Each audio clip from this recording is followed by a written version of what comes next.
Good afternoon.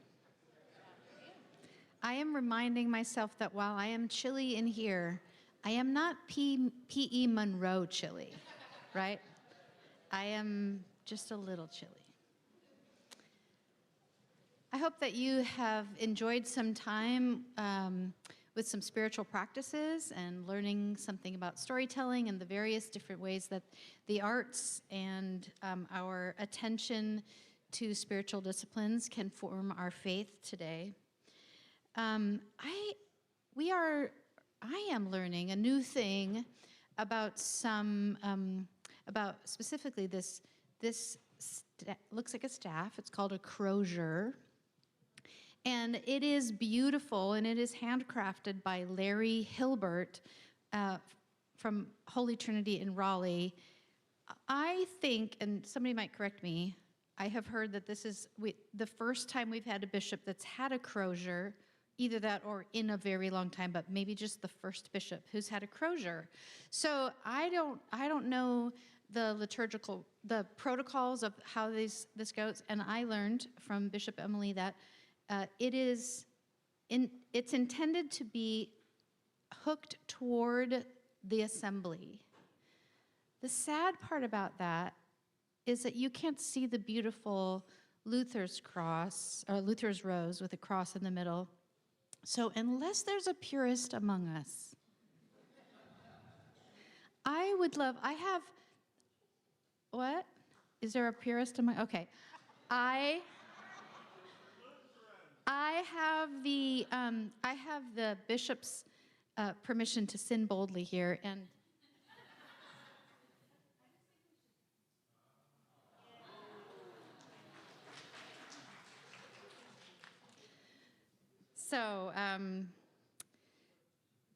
so as what?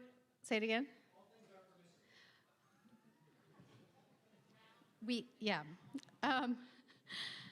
As our committee gathered to plan this gathering, one thing was evident around the table as we talked.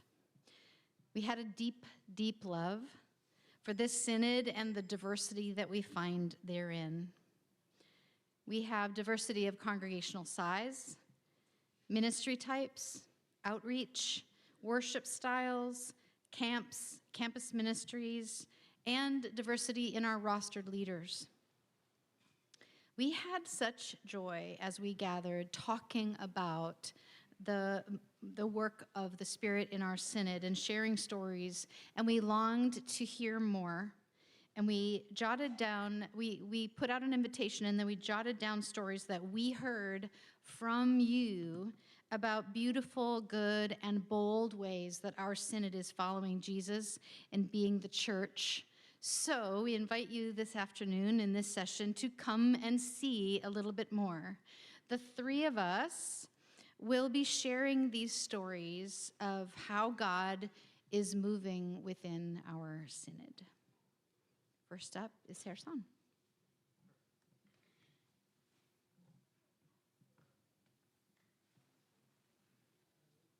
Morning Star Lutheran Church in Matthews shared three different stories with us. They host people experiencing homelessness at Room in the Inn. They make special holiday bags that they fill to show their guests that they are loved. After paying off their mortgage, their congregation really devoted themselves to outreach, becoming a reconciling in Christ congregation, attending Charlotte Pride, and opening the gallery at Morning Star, which had its 10th exhibition this year. Their submitter, Beverly, writes, "Let me tell you about one such exhibition and outreach program.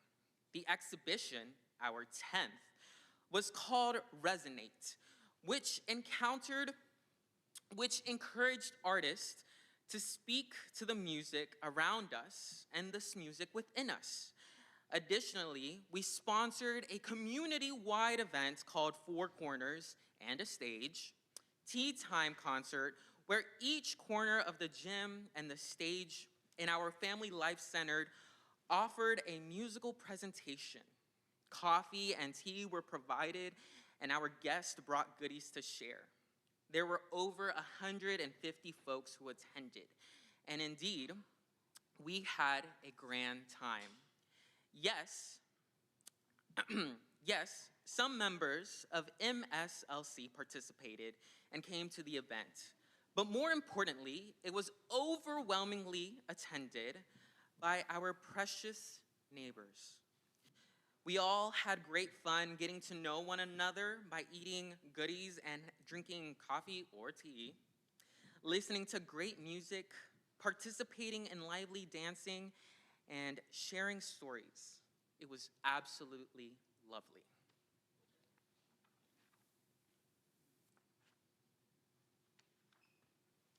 Our Savior Lutheran Church in Southern Pines shared about their outreach ministry.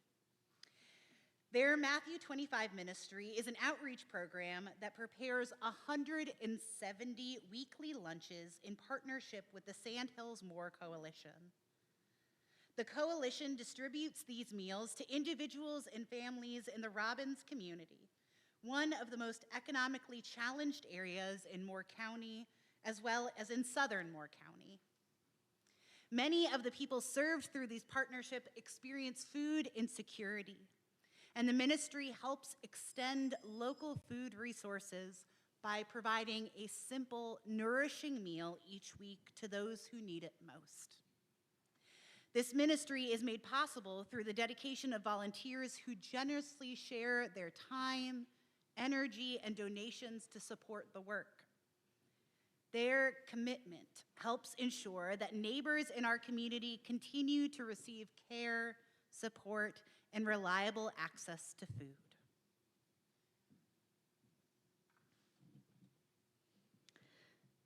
At Bethel Lutheran in Salisbury, they told us about something new that they are doing. Their SAM, synodically authorized minister, Peggy, said, "We have opened a clothing closet for children with clothes from 18 months to size 16-18 for children. Children and their parents can come once a quarter to choose a new outfit. The idea is not just to provide clothing, but to let the child choose an outfit that provides dignity and worth for the child. Children can also access underwear, socks, coats, shoes, and more." Here's a story about a student formed by UNC Campus Ministry. In the fall of 2022, Sarah's roommate invited Sarah to a Lutheran campus ministry at Chapel Hill. At first, Sarah was skeptical. As a disabled person, Sarah had only known faith communities who blamed her paralysis on her own lack of faith. Eventually, Sarah decided to try Wednesday night worship and dinner at LCM. On that particular evening, the pastor centered worship around faith questions. And as the exercise began, Sarah remembered sitting still for a second and thinking, wait, we're allowed to ask questions? We're allowed to ask these things? That doesn't make me a bad person? Sarah had questions stewing in her brain forever, but her previous faith communities told her that she wasn't allowed to ask questions about faith, God, or the Bible. At LCM, however, Sarah felt the genuine embrace of a loving community that welcomed her, just as she is. Disabilities, questions, and all. Sarah quickly got more involved with LCM. And during last year's spring break service trip, Sarah decided she wanted to get baptized. As she looked at the calendar for a baptismal date, she couldn't believe that October 27th, 2024 was a Sunday, 4 years prior. On that morning, She got dressed, walked out the front door, and never walked back in. Sarah calls that day, Sarah calls the day she was paralyzed her life day, because it was the day where her life could have ended, but it didn't. And now, for Sarah, October 27th is a life day in more ways than one. Sarah's life was changed again. She was baptized with 2 LCM students serving as her sponsors. Thanks be to God.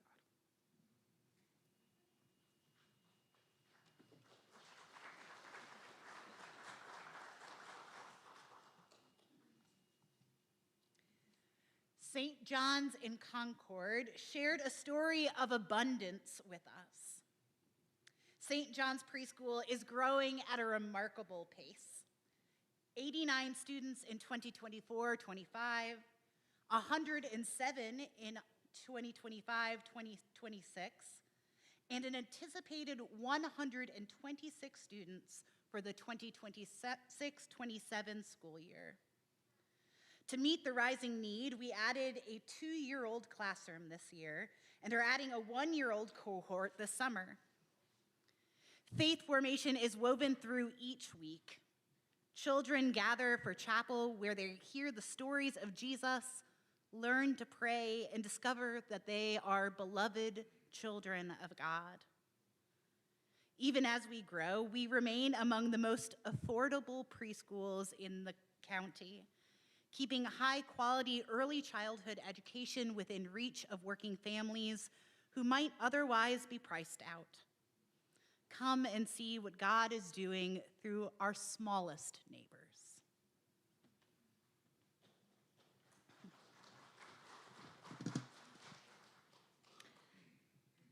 Our African Descent Lutheran Association collected stories of Black leaders in the Lutheran Church over Black History Month. They created a documentary titled The Stories We Could Tell. The film chronicles the history of the Black Lutheran Church and shares stories of Black Lutherans from across the country. They were kind enough to allow us to share some of that story with you today, but we recommend you check out the entire video they have created. This clip tells you a part of Pastor Margaret's story of ministry before she came to be retired in North Carolina.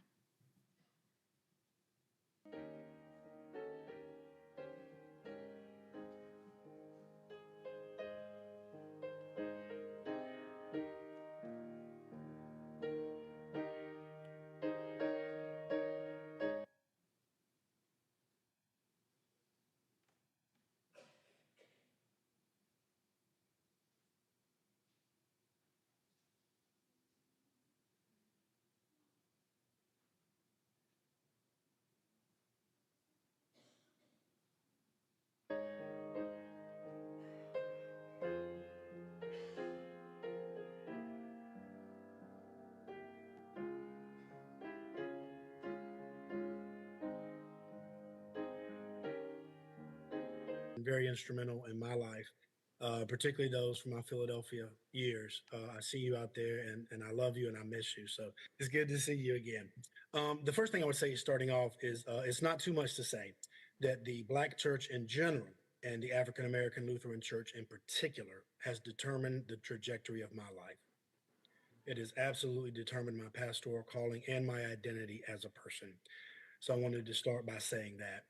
In 1994, Professor Rich Stewart, who at the time at LTSP was in charge of field education placement, came into my dorm room. The dorm doesn't exist now. It's the Brosman Center.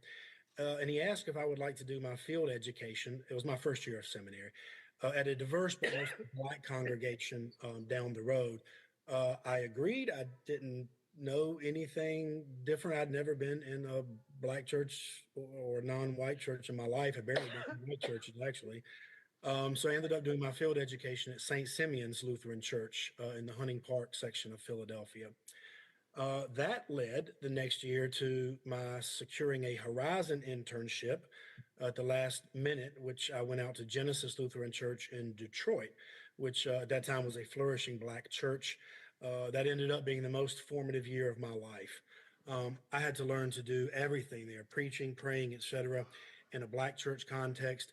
And truth be told, I had never done it in a white church context. I really didn't go to church that much as a young guy. I mostly went because my mom made me. So really, all my training from day one was in a context other than my own. It was challenging, to say the least. I loved it. That particular year, if I remember right, on internship, maybe you preached once a month, but several of the Detroit churches at that time uh, didn't have pastors. So Genesis was very nice to allow me to go and to preach at these churches without pastors on the weekend. So rather than me preaching once a month in my church in Detroit, I was probably preaching 2 or 3 times a month, more broadly at the churches in Detroit. Um, I came back from my senior year of seminary. There was a local church in Philadelphia in North Philly named Mediator Lutheran Church. I think I see Beatrice Parker on this call. It was my senior. She was from that church. She is from that church. My senior year of seminary, they did not have a pastor, so I alternated weeks there with Pastor Jesse Brown, who was the pastor of Christ Lutheran Church just down the street there in North Philadelphia. They called me at Mediator in 97. I served 13 years there until 2010.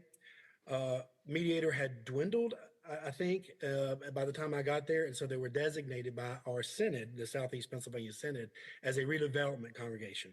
So that freed us up, and it freed us up to really try to be a little more contextual in all that we were doing. So we did some really different and experimental things, most of which turned out very well. I was always intentional about the fact that I was a guest at the table and wanted to soak up as much learning as I could. I began attending almost exclusively Black church preaching conferences. So I've been to the Hampton University Ministers Conference for over 20 years and the P.K. Bailey Preaching Conference in Dallas, Texas for probably about 15 of those years. I've tried to read as deeply as I can on Black preaching and Black church history. I've been intentional about personal relationships with colleagues over the years of various races and denominations, actually, but especially in Philadelphia because it really provided me the opportunity to do it there. I was intentional about reaching out for mentors, had some white women, a white man, and several Black women and Black men to help me along the way. Eventually, Reverend Catherine Love, invited me to be on what was at that time the ELCA's Revivalist Network.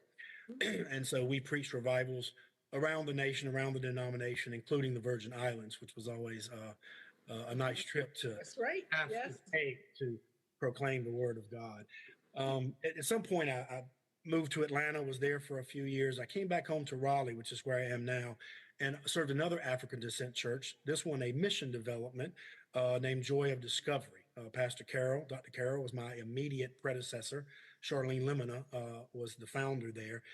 So actually, that was an additional 4 years. So I've pastored African descent churches, two of them, a redevelopment and a mission development for a total of 17 years. And I guess the last thing I'll say is I've received so much from these experiences and training that I literally cannot imagine a different life for myself. I cannot imagine what my life would have been like without the African American Lutheran Church.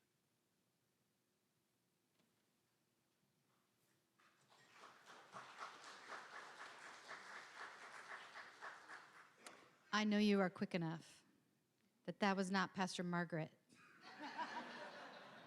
We also have Pastor Margaret's video later. I mean, we'll switch those. So we look forward to that, but that's Pastor Tim. We continue with her song.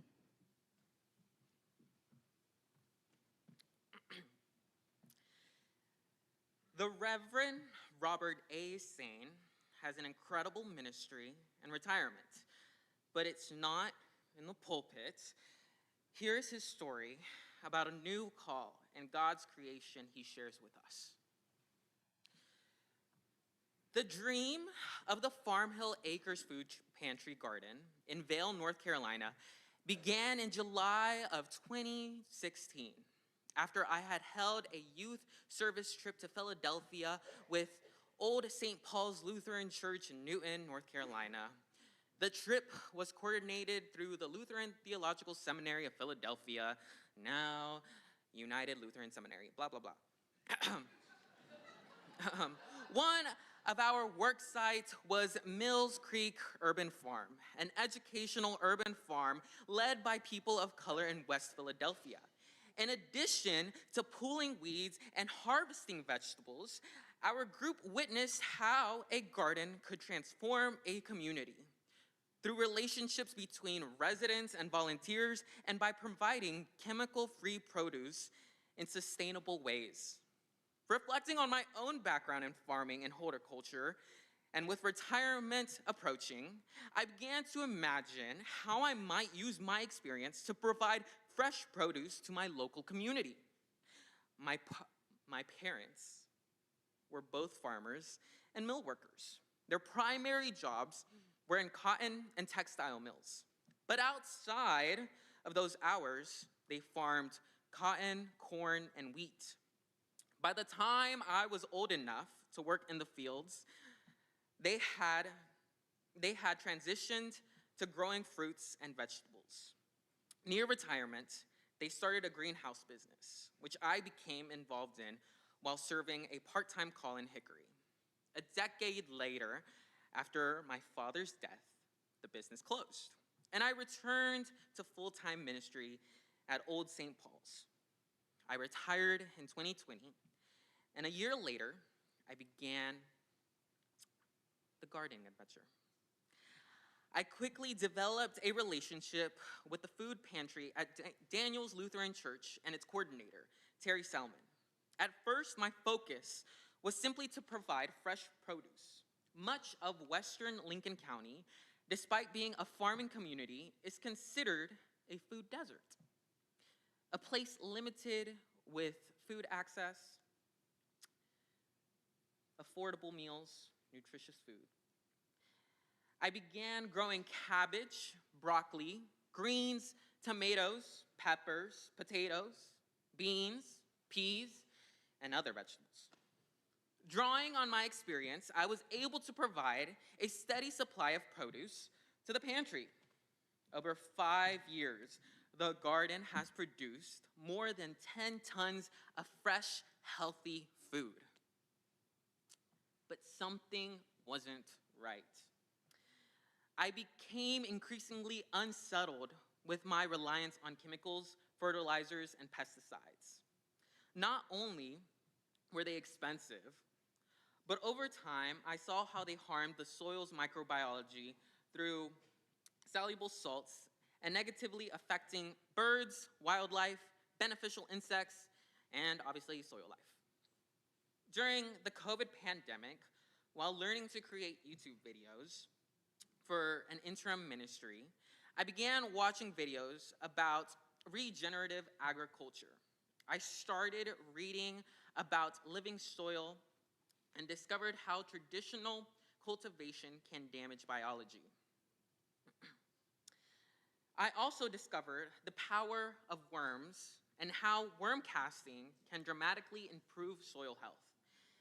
Eventually, I decided to put this knowledge into practice. I started my own worm farm. Introduced large amounts of leaf compost into the garden, stopped tilling the soil, and began planting covered crops. Over time, I incorporated worm casting into beds. The results were remarkable. Gardening production increased, plants became healthier and more resilient to diseases and pests, and even weed pressures declined. But something deeper happened as well. I began to listen more closely to creation and learned from it. The garden became my teacher, revealing the diversity of life and my place within it.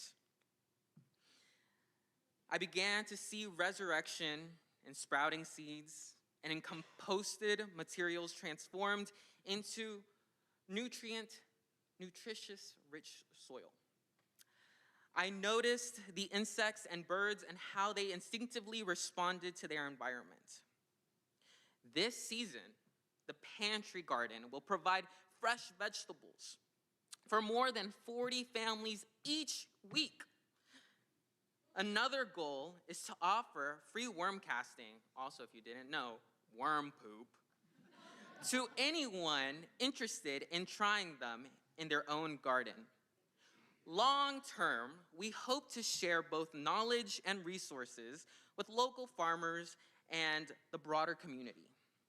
The garden has expanded to include a greenhouse for seed starting, a facility for washing and storing produce, and a space for preparing floral arrangements, for cutting beautiful flowers. Additional space has been dedicated to expanding the worm farm. Right, the worm farm. The garden is open to visitors and churches who would like to learn or volunteer. For your information, we ask that the youth please be accompanied by an adult. Thank you.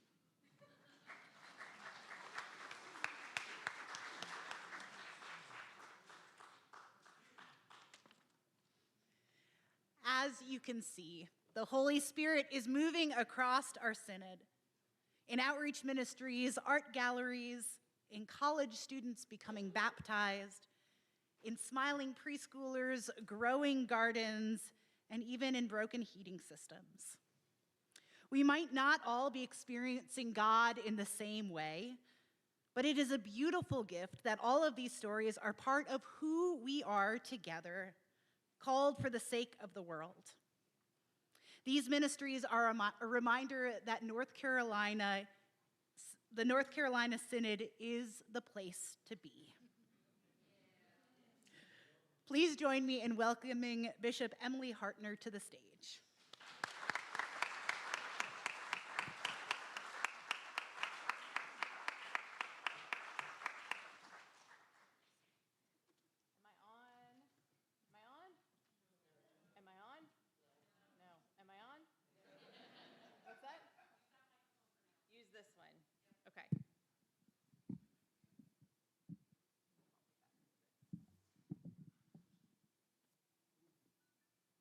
Good afternoon. Oh, now you can't hear me.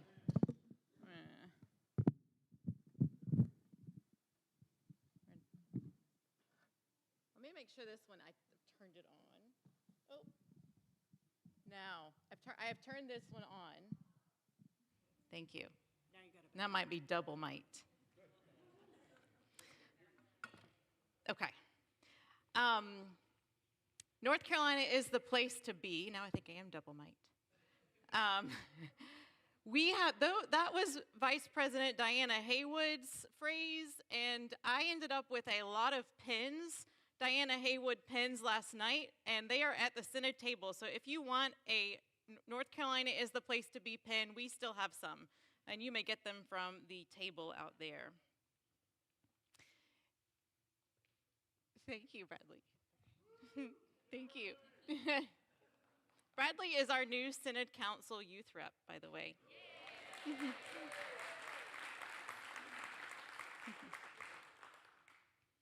It is so good to be with you all today and to be with you for this Synod gathering, my first real time in this role with you all. I have been getting reports from my fellow first-year bishops about their Synod assemblies, and I have to tell you that I am glad I got to start with a gathering instead of an assembly. I have purchased a copy of Robert's Rules of Order, but I have not had time to study it well, so I am grateful for you giving me the grace of a year before that. Still, it is hard to believe that it has been a year since I stood at the stage in Greensboro, not quite knowing what I was getting into. I am happy to report that I am still standing and, for the most part, enjoying myself and having fun. I love that we are united this year around the theme of come and see, go and tell. When I was a parish pastor on many days, it felt like a lonely and isolating thing to be trying to do church with what always felt like never enough.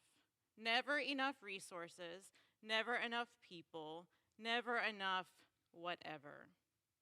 But when I stopped lamenting what I didn't have and instead looked at what I actually did have, I realized that it was a lot.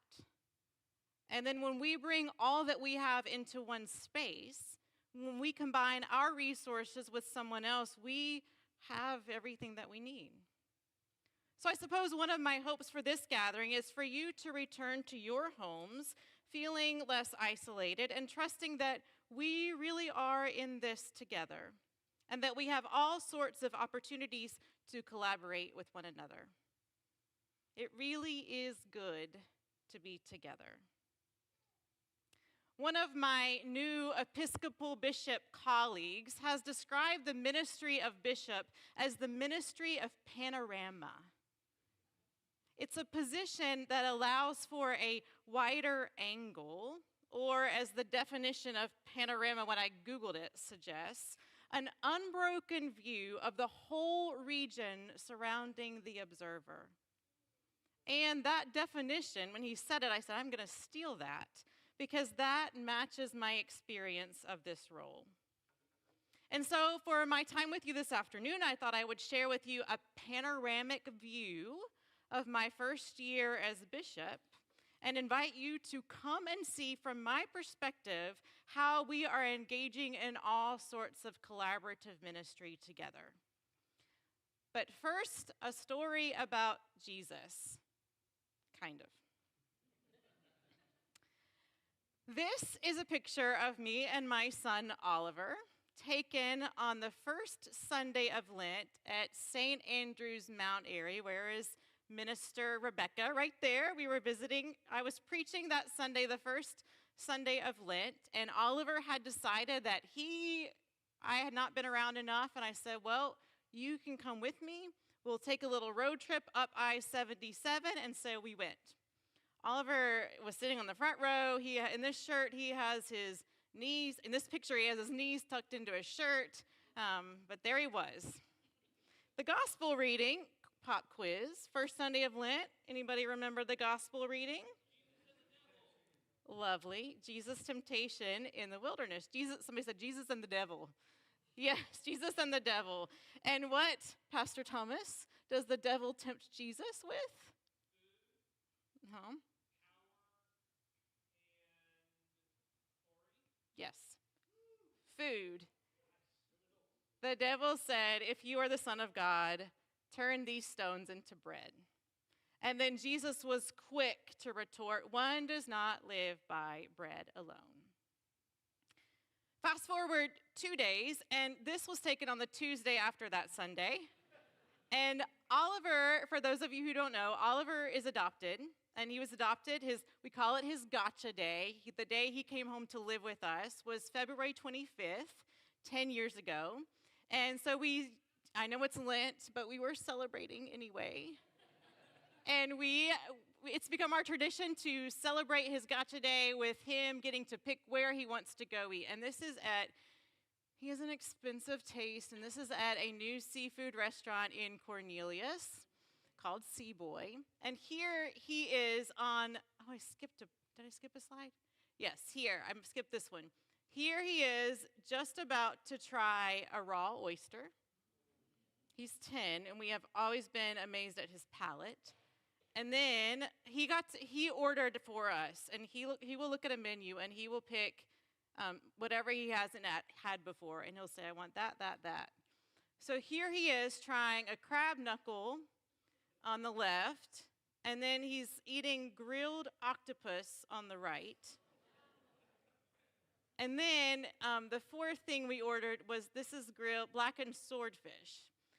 And we got to about this part of the meal, and he stops eating, and he throws up his hands, and he says, I guess God was right.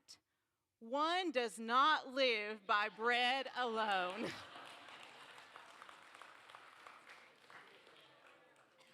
And I didn't think he was listening. But it made me think about the story a little bit. And of course, the full verse is, one does not live by bread alone, but by every word that comes from the mouth of God, a quote from Deuteronomy. But what if Jesus was really thinking about the great variety of what God gives us, even within the words of the mouth of God? What if the power in Jesus resisting the devil was in the fact that he knew that the key to surviving that time in the wilderness had to do not with what he didn't have, but with the variety of what he knew God would provide? It is this sort of variety that I hope you will come to understand and experience through this gathering. And it is this variety that I'd like to invite you to come and see from my perspective, so that we might together expand our palette of what church is and discover all that God has given us.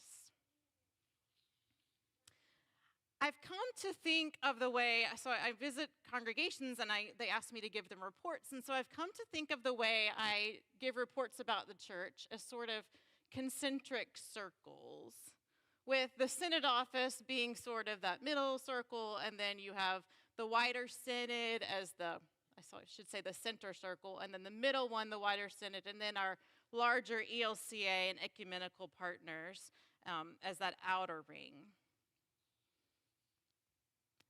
This is the middle where we are now. And in the middle, you have the North Carolina Synod staff and the Salisbury office. There we are. And they are, I might add, an incredible group of people. You've already heard from many of them this weekend, and this photo was from my installation service back in November, and you will notice that there are a few changes from this picture. Pastor Emily Lemoyne has received a full call in a congregation. This includes our LDR folks, and she was doing admin for LDR. She's the one on the far left. Pastor Heather Batchelder has joined LDR in that role. She's somewhere here. And then Pastor Michael Dixon has also moved into a full-time call. He was our social justice and advocacy coordinator. He's moved to a full-time call in a congregation, and we are holding that position for now, and there's more about that in just a little bit. And then the person who's missing is Pastor Brenda Henry. You met her. Yes, you can wave your hand for those of you who weren't here. And Pastor Brenda began in January in the role of Director for Evangelical Mission, coming to us from the Southeast Pennsylvania Synod, and we are glad to have her with us. The only other change here is that, well, Pastor Wolfgang's there, because he was doing that work. And so Pastor Brenda has replaced Pastor Wolfgang, and then Deacon Wendy Roberts has moved into assistant to the bishop role and was doing candidacy call process. And now she's doing that role as an assistant to the bishop. I want you to know that they are a great group of people, that we are here for you, and that if you ever have any questions about who does what or how we can support you, we want you to reach out to us and ask. We are really here to support you and to support our leaders and to support our congregations.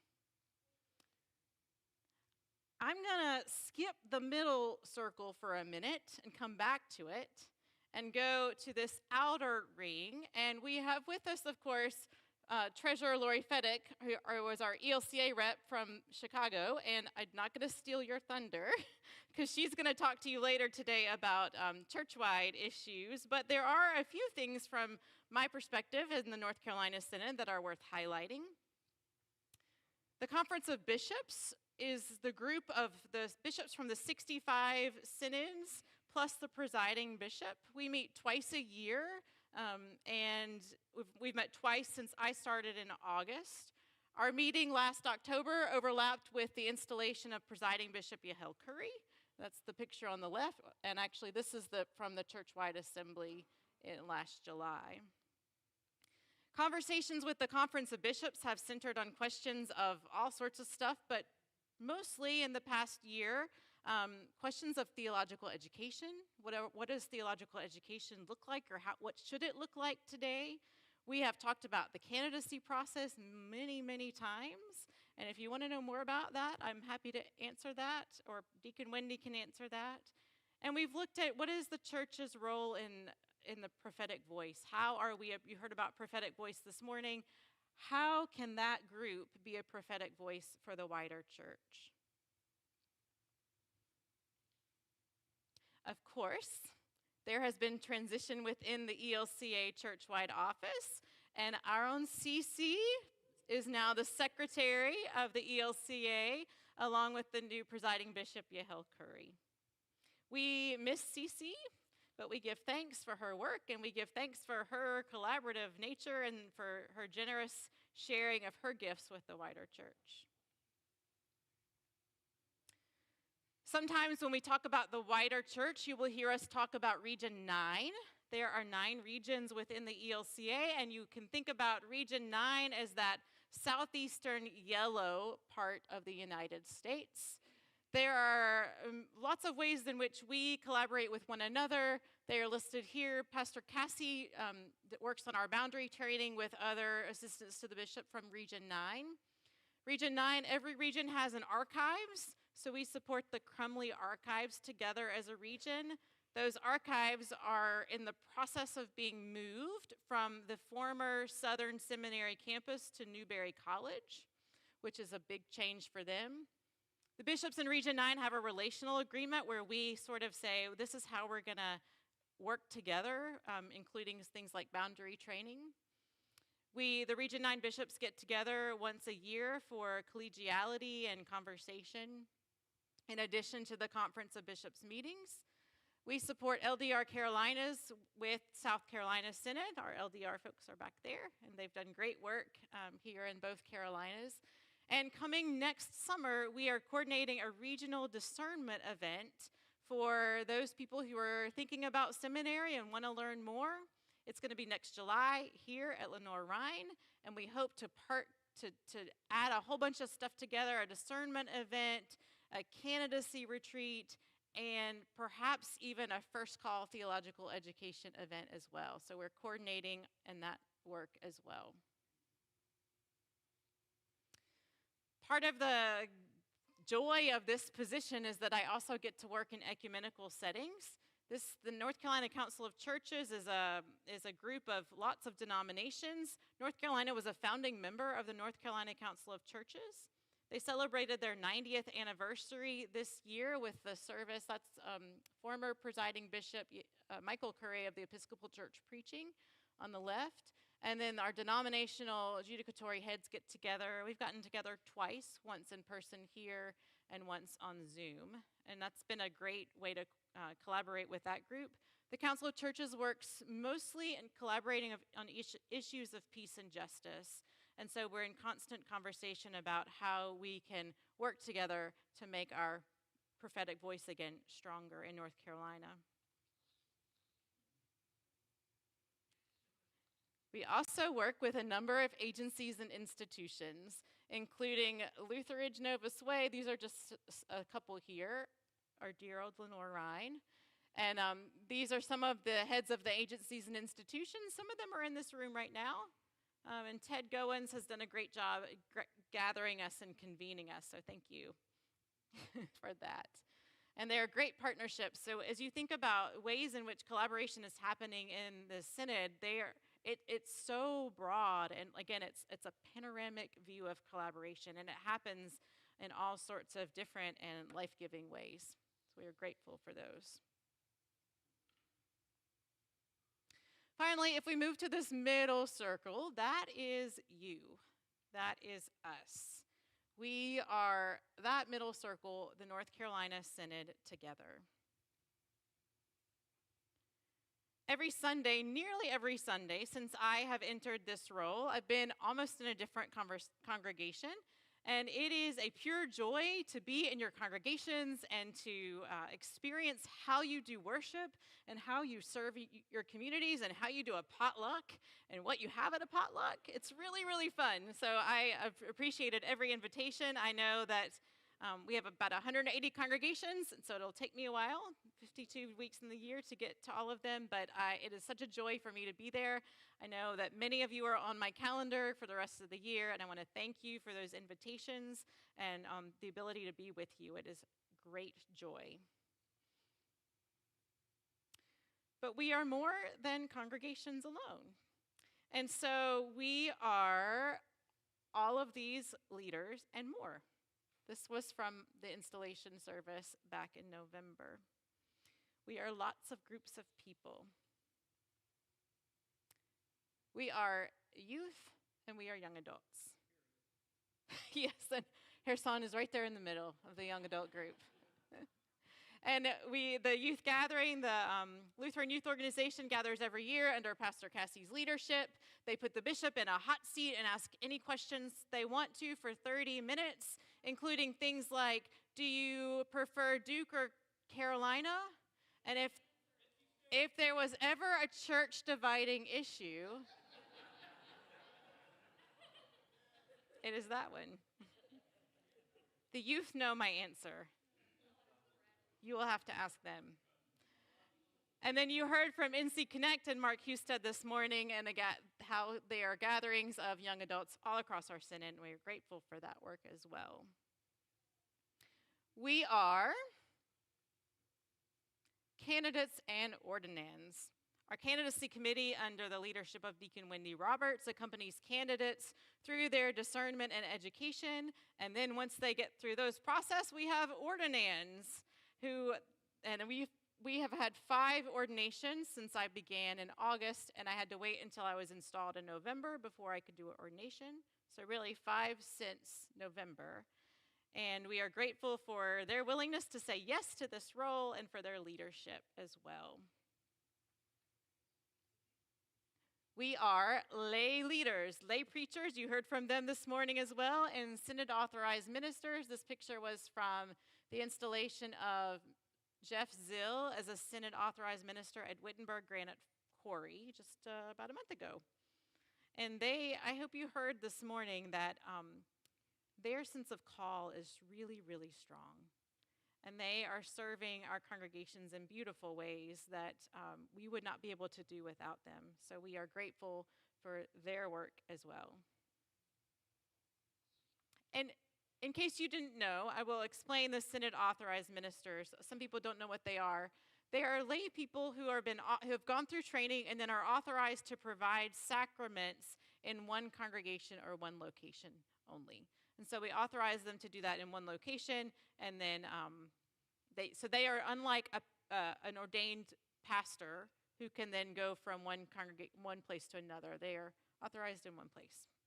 We have specialized pastoral care ministers. These are people who work predominantly in, you all are in that picture. The Rosenbergs are in that picture.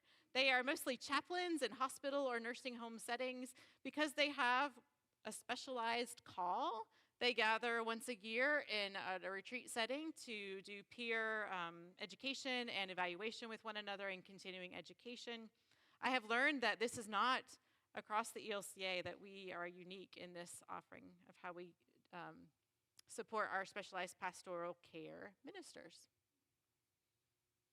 We are retired rostered leaders. Some of you are in this room. This was at our gathering in the Triangle area about a month ago. Our retired rostered leaders often serve as interim and supply pastors, and we are dependent on those. And so if you are in here and you have served in that capacity, we are so grateful for that. And I know Jenny's in the back. Raise your hand, Jenny. Jenny coordinates our supply pastors and interim pastors. So if you get a phone call from the Synod office, you're usually talking to Jenny back there. And so we are grateful for that as well. We are mission congregations and strategic ministries. Pastor Brenda shared a little bit more about these ministries with you yesterday in her stage time. We had food from the dwelling last night that was great. These are rich settings of ministry, and Pastor Brenda is in the process of undergoing ministry site reviews for all of these organizations the goal is what, 2 years? 2 years we hope to get ministry site reviews for all of these mission starts done. And what that means is a committee will come and look at how they're doing. All of these communities are dependent on ELCA grant funding, which is why these ministry site reviews are required. We are the conference deans.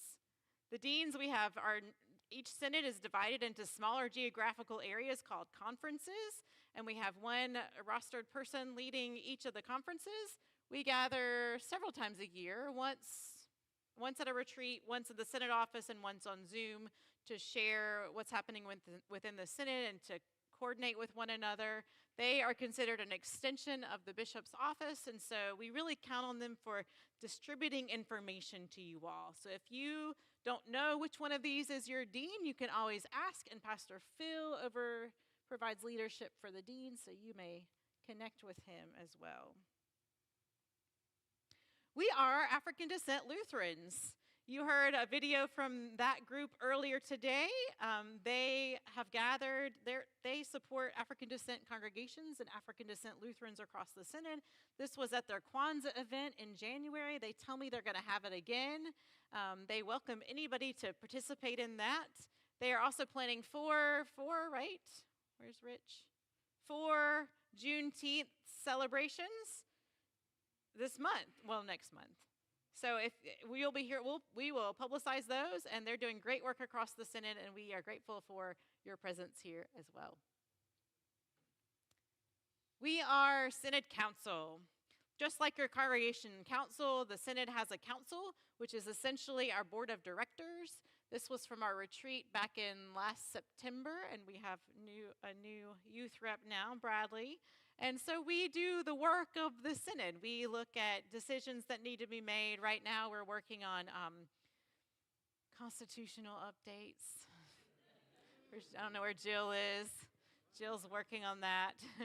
Jill is our secretary, and she is going through our Constitution very well and making sure that at next year's Synod Assembly, we will present to you the cleanest version of a Constitution that you have ever seen. Our vice president is Cameron McCall. You heard from him yesterday. He's somewhere in here. Cameron McCall. Our treasurer is Tony Bradshaw. He had a purple shirt on today. I don't know if he's in here right now. And then we have a mixture of other lay and rostered folk. This is a far from exhaustive list of groups in our synod. So know that there are more groups, but this is a wider view of what we are together and how we are working together. So there are other committees and task force that aren't up here, but we are so grateful for any ways that we can combine our efforts together. If you were at the block party last night, you may have seen our strategic planning team.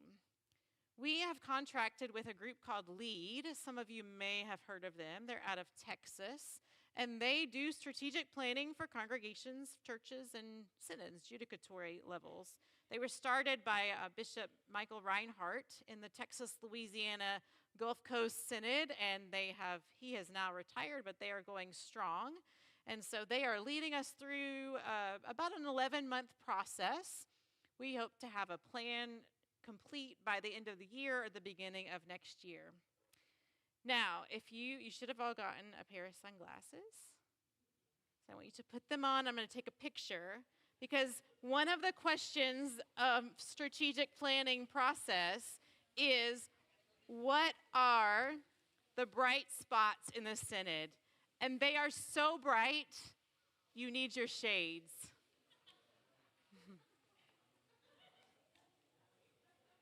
And I'm going to take a picture. The only reason I brought my phone up here was to get a picture of you all.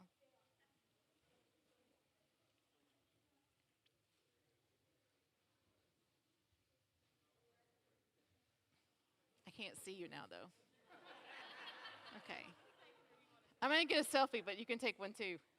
All right, you look good. Oh, Satara, running across.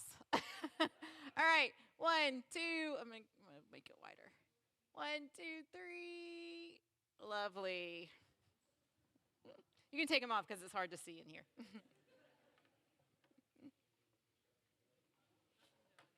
What's that? Oh, you need another one.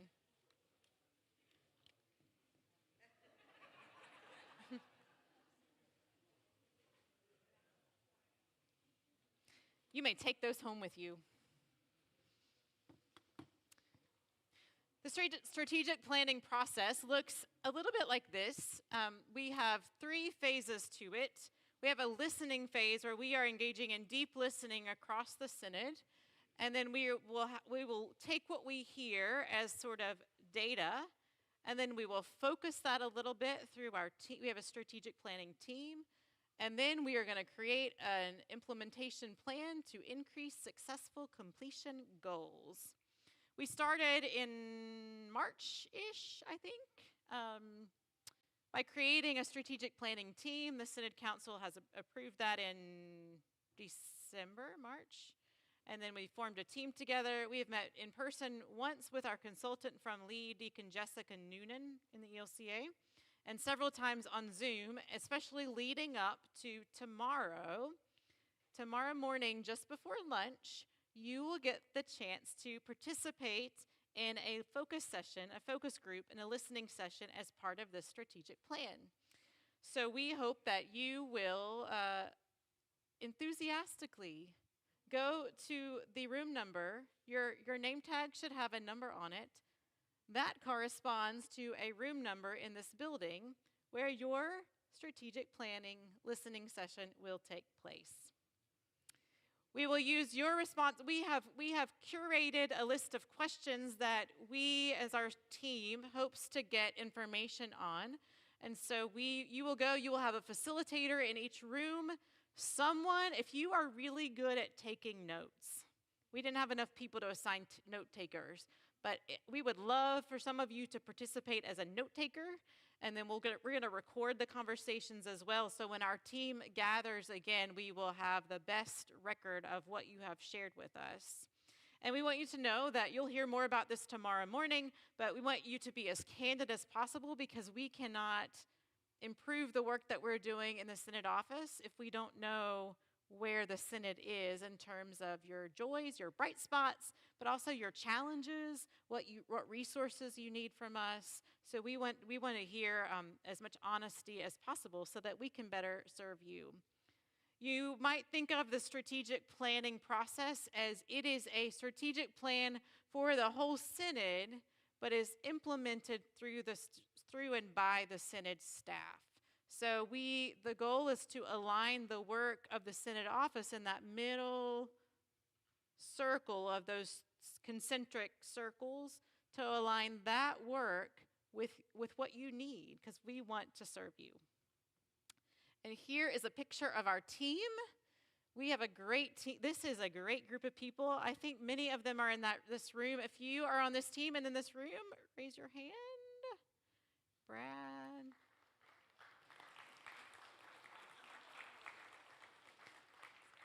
I got them to agree to doing it because not only is it exciting, but it's an 11-month thing. And so if you want to volunteer for 11 months, we can figure that out for you. If you cannot come to a strategic planning session tomorrow, we will have a number of other Zoom sessions throughout the next month, maybe month and a half. And we do not quite have we don't quite have the sign-up list for those available, but we will send that out as soon as we can. I think Catherine and Angel are already working on getting those sign-up sheets or sign-up forms out to you through the Synod e-news. We do ask that you only participate in one session. So if you can come tomorrow and participate, you don't have to do it again. But we do want to hear and to listen to as many people as possible as part of this process. Our hope is then by the end of the year or by the beginning of next year that we will have a new strategic plan with goals and objectives that we can then implement to serve you. Finally, many of you are so kind you constantly ask about my family. So I will give you a brief update on our family.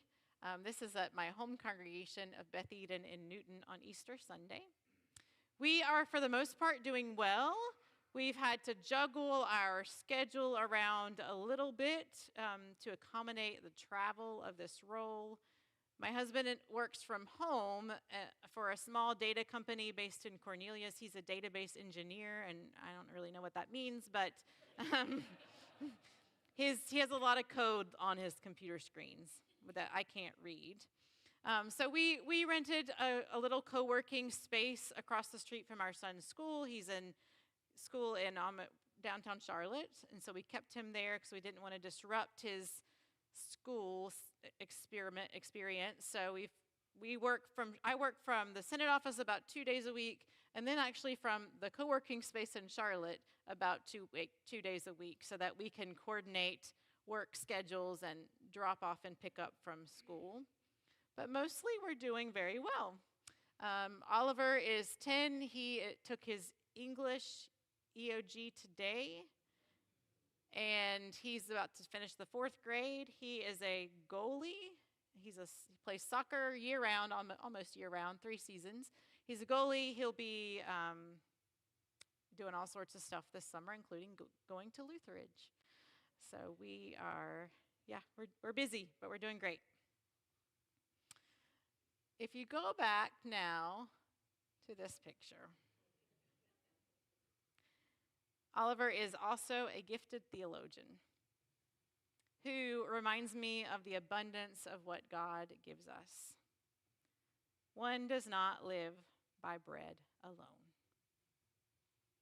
And so I wonder what would change if we took these labels and these concentric circles and placed them on a plate. Like the one that held all those not bread alone foods that my son so delighted in that evening. Might we come to see just how much God has given us through the gifts of one another? Through the gift of this panoramic view of church? Might we broaden our palette of what it means to be church together? Might we collaborate with one another in a way that helps us see together just how much we have? My hope and my prayer is that we do, and my faith is that we can, because it is what I believe. We are more, and we have more, when we realize that we have one another. So I do invite you to come and see and to go and tell all that God is doing through you and through us together. Let us pray. Gracious God, you call your servants to ventures of which we cannot see the ending, by paths as yet untrodden, through perils unknown. Give us the faith to go out with good courage, not knowing where we go, but only that your hand is leading us and your love supporting us. In Jesus' name, amen.